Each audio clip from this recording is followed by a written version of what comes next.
Most businesses exist to make money, and being able to calculate and interpret the net profit and gross profit margins of a business is key to measuring a business's performance. So let's take a look at how to do this.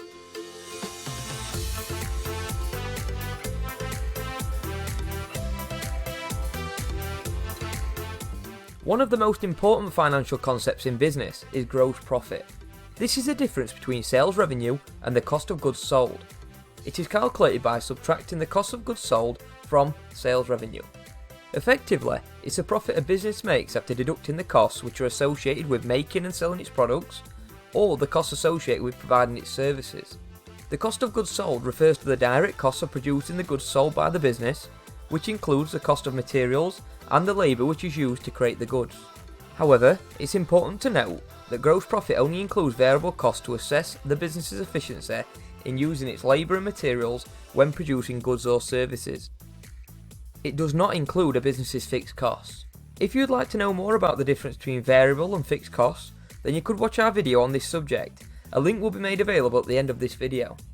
The gross profit of a business essentially shows how good they are at producing products or services at a cost-effective price, and how accurately they can price their products to maintain a high volume of sales with the highest possible margin. Essentially, the higher the gross profit, the better it is for the business. So let's take a look at calculating the gross profit. Now, the figures a business requires to calculate their gross profit can all be found on their income statement.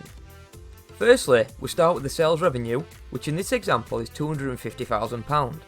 We then deduct the cost of sales, which in this example is £100,000. This leaves us with £150,000. This is our gross profit figure. Once a business has calculated its gross profit, it can now work out its gross profit margin, which is always shown as a percentage. The gross profit margin is calculated by dividing the gross profit by the business's sales revenue and then multiplying the answer you get by 100. So if we use the figures taken from the previous example, this would mean we would start with the gross profit of 150,000. We would then divide this by the sales revenue of 250,000. This gives us an answer of 0.6. Now, it's very important to remember to multiply this answer by 100 to turn it into a percentage, which in this example gives us 60. This is the gross profit margin, so 60% of this business's sales revenue is gross profit. What's classified as a good gross profit margin will vary dependent on the business and the industry it operates within. So let's have a look at how to interpret the gross profit of a business. Put simply, businesses want to see their gross profit and gross profit margin increase year on year. The higher it is, the better for the business. One key way to assess gross profit is to compare it with competitors if this information is available. Another way is to compare the gross profit margin against previous years to see if it is increasing or decreasing. If the business's gross profit margin is decreasing year on year, then this must be investigated by the managers and owners of the business to resolve the issue as soon as possible. If this was the case and the owners wanted to investigate a change in the gross profit, they would typically consider a few key factors to begin with. One reason for a change in the gross profit could be linked to the cost of sales. If this figure was to go up, for example the materials for producing a product or the labour pay per hour increased, but the selling price stayed the same, then the gross profit of the business would decrease. A second key reason for a change in a business's gross profit is the price at which products are being sold. If the business's products are now being sold at a lower price and the variable costs remain the same, this will ultimately decrease the gross profit for the business. Once the business has investigated and found the reasons for the change in gross profit, it can implement change.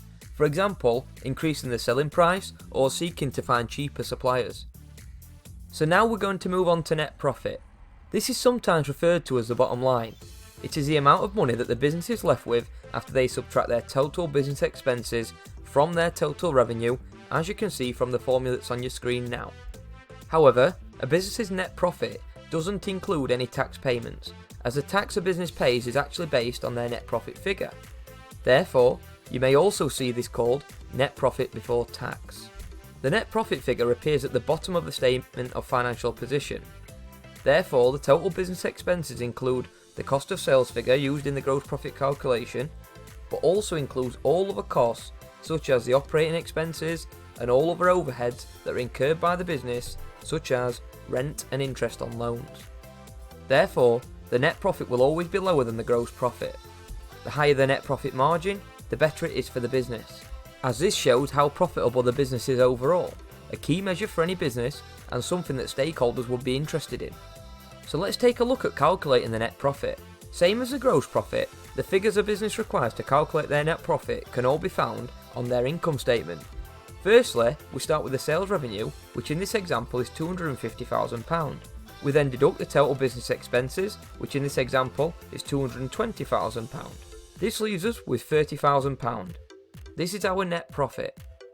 Once a business has calculated its net profit, it can now work out its net profit margin, which is shown as a percentage, in the same way that the gross profit margin is shown as a percentage.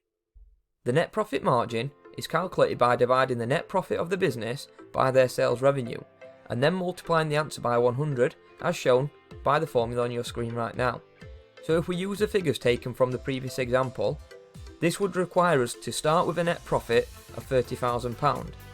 We would then divide this by the sales revenue, which is £250,000, and this would give us an answer of 0.12.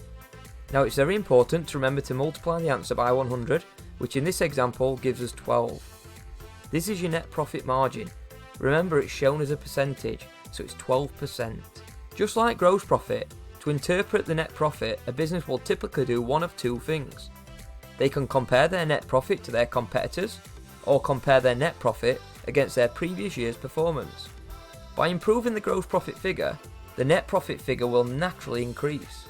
And a key point to acknowledge is that the net profit will always be lower than the gross profit.